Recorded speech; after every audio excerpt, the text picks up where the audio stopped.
décidé d'ouvrir une galerie en 2015, 2014, 2015. L'idée était un peu en train de grossir dans ma tête et puis j'étais motivée par plein de gens qui me disaient ok, il faut que tu y ailles, tu as un super œil. J'étais très critique de ce qui se passait dans le monde de l'art contemporain africain. Je trouvais que les choses que je voyais en galerie, en musée, n'avaient pas la fraîcheur des artistes que moi je rencontrais. Et donc je m'y suis mise. Et puis c'est vrai que je faisais ça un petit peu à la maison. Je faisais de la curation dans ma cuisine sur Pinterest.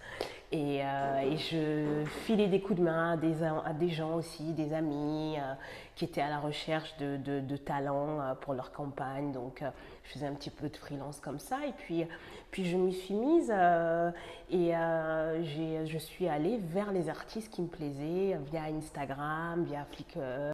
Et c'est comme ça que la galerie est née. Voilà, je voulais vraiment donner une maison pour mes artistes. Et puis, étant basée à Bruxelles, je trouvais que ça avait du sens d'amener quelque chose, une esthétique noire qui est un peu loin des clichés habituels. Donc, il y a une très grosse tradition, relation avec les anciennes colonies.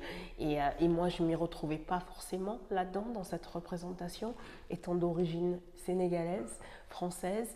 Donc, je voulais peut-être offrir une alternative ici à Bruxelles.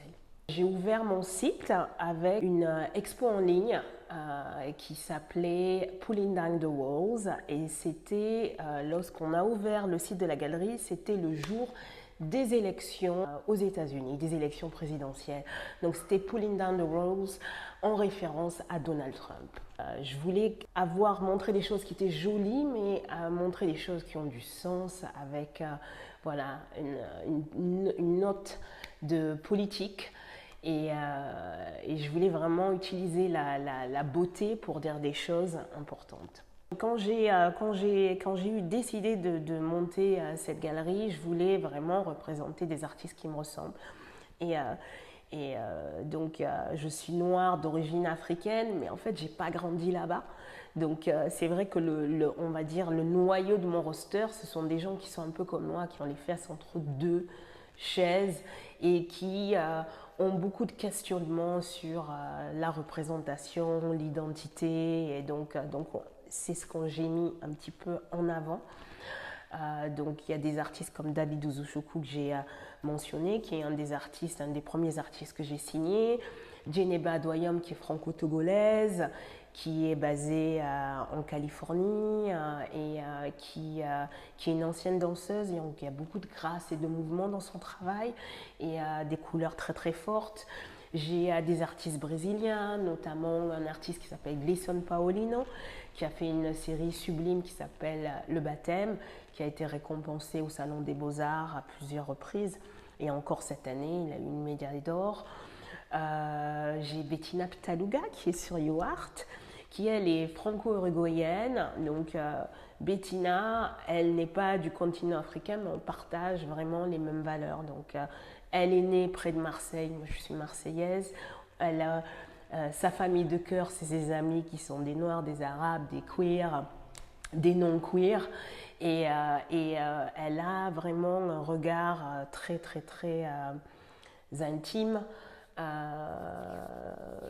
tout cas, oui, sa photographie, elle représente sa proximité, son intimité avec ses amis et c'est quelque chose qui me touche et c'est quelque chose qui me reconnaît un petit peu. Enfin, moi, quand j'aime et je sens ça dans son travail. Donc ouais, voilà, mes artistes, c'est un peu une extension de ma famille quelque part et il y a des choses chez eux que je reconnais.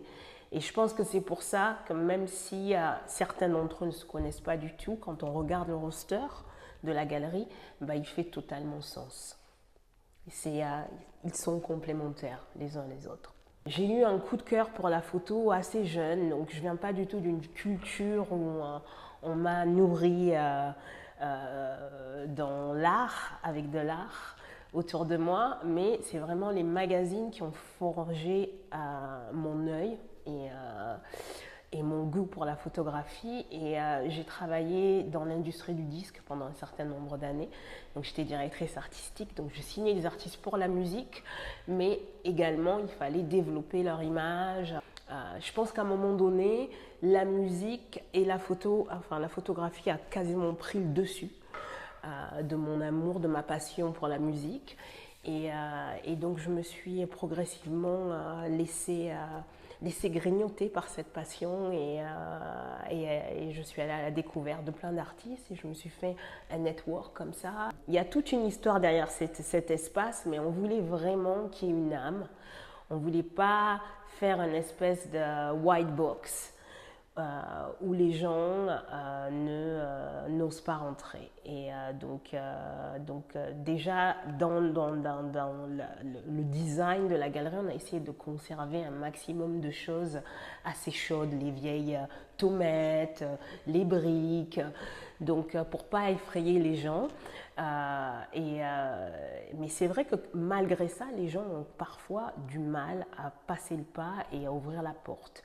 Donc moi, très souvent au début, je m'installais devant la fenêtre et puis quand les gens s'arrêtaient et regardaient, ça, oh, c'est super beau, je disais mais rentrez, allez-y, rentrez, n'ayez pas peur.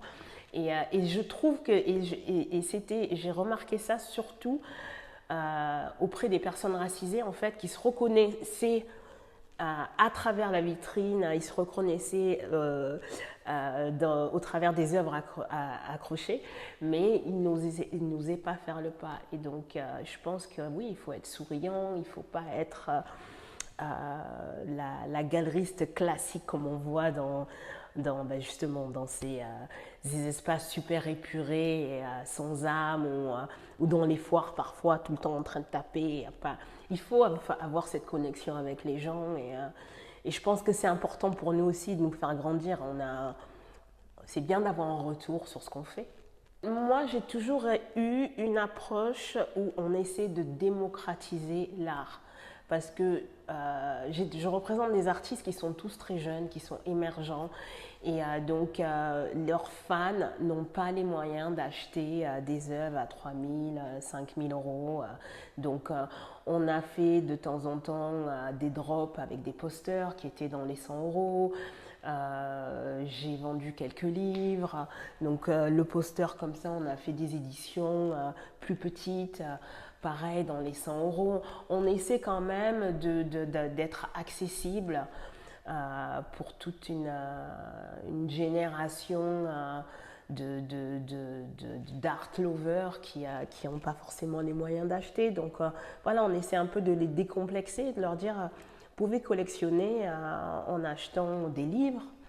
Ça se collectionne, des beaux livres de photos, et à partir de 35 euros, on peut commencer une collection. On peut faire la même chose avec des posters. Donc voilà, on essaie de faire des choses de qualité aussi, en démocratisant et des choses de qualité sans qu'ils ne vont pas forcément empiéter sur les éditions, on va dire, un peu plus niche, un peu plus que l'on vend plus cher.